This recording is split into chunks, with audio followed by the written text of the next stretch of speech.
Gulat ako dun, ha? Oo nga, nagkahiwala. Nagulat din ako dito sa lighting natin. Correct! Para sa mga nag-aalap ng kakaibang katatakutan ngayong Halloween week, ba't hindi niyo subukan itong Bahay 13 sa Cainta, Rizal? Ako, tsak may enjoy ng buong pamilya at mga magbabarkada. At nasa Cainta Rizal pa rin ang mga kabarkada natin sila Love, Tony Pet at Arnold. Hi! Oh my gosh. May acting involved din kami dito. Eto na naman ako. Nanari ka na naman ito sa tawa, no? At syempre mga kapuso, nagbabalik po tayo sa Cainta Rizal para sa iyo naman pong nakakakilabot na karanasan. Tara, halika na! Patuloy na po natin itong door. Wala pa nga eh! Okay, itarin tayo ngayon sa ano pa meron dito sa loob ng bahay na ito na nasa kalye. 13. Oh my God, oh my God. Ang 13, alam niyo naman, number 13, sinasabing malas na numero yun, di ba? Kaya mga buildings pag meron wala tayong Si nakikita Arn, 13th floor. nandun. Pero, Arn, wala naman eh. Oh my God, natatakot. Halika, pasok tayo. Pasukin natin ito. Itong Natatakot. sa loob ng...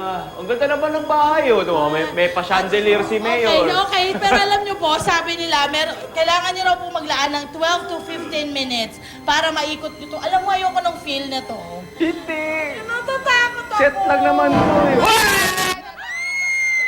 Yun na nga. Kaya nga, di ba? Iba Oy, lady! Pet, sa taas nyo. Si Connie ba yan? Ako talaga, kung ako yung umakyat dito, hindi si ko Connie yan. kakayan. At syempre, may Uy! sinasabi sila. Love! Okay, Ha? May ito ka. nakikita kayo? Love! Wala kami nakikita dito. Niloloko Wala niyo naman ba kami nakikita eh. Hindi, ay... Talikod ka. Sa kanan. Sa kanan. Asa ka dyan? Ayoko ma-assign dyan. Buti yan Sino ba yung babae nakaputi na yan? Siya yung possessed girl. No? Oh. Kaya sa mga karakter nyo makikita, pag kayo pumasok dito, Lynn and Suzy, si Suzy yan. Suzy! Oh, Pag meron kayo silang pumasok may dito, mood lighting din sila eh. Oo. Ang galing ano. Alright, para magbigay ng karagdagang kaalaman tungkol dito sa napaka interesting na bahay 13 na ito. Kasama natin. Possessed siya.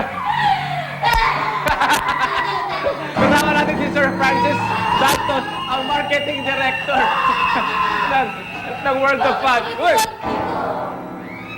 Ang galing niya, no?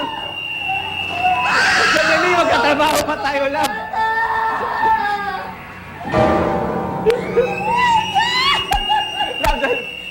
Aray! Okay. O yan, andyan na si Sir Francis, tanungin mo na siya. Sir Francis! Bakit nyo kami tinatakot? Ano bang kwento po rito sa bahay na ito? Actually, itong Bahay 13 ay hango sa isang historical fact na Manila Massacre na nangyari noong 1945. Kaya so na kung saan ang pinapaniwalaan na marami o laganap ang pagpapatay. So, yung Friday the 13th na yon, ang naging inspirasyon nitong Bahay 13.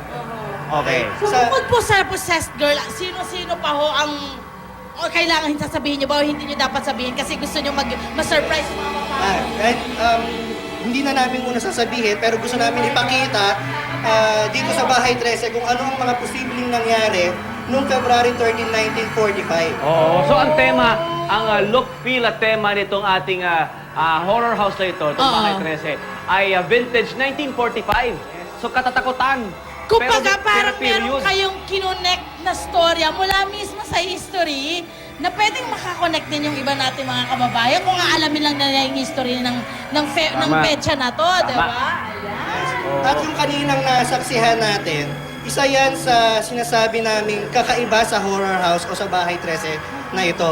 Dahil ang Bahay 13 ay merong makabagong atake sa horror house. Hindi katulad to ng pangkaraniwan na horror house na merong typical na nananakot o nanggugulat. Ang Bahay 13 ay merong storya.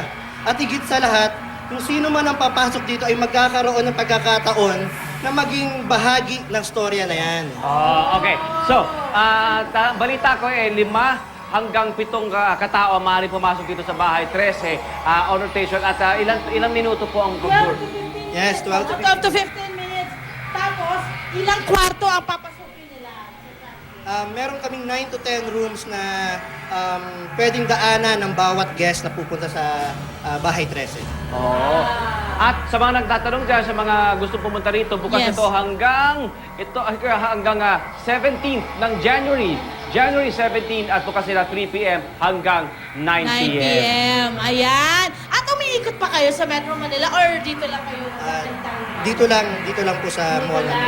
At by the way, alam niyo ba tagapeta ang ating Yun mga yun eh. actors Kaya dito. tinan mo naman yung arte ng babae Kaya kanina. nga, I can relate eh. Grabe talaga. Ayan. Bubuksan mo yan. Ayoko na. Halika na. Tayo sa ibang mga kwarto.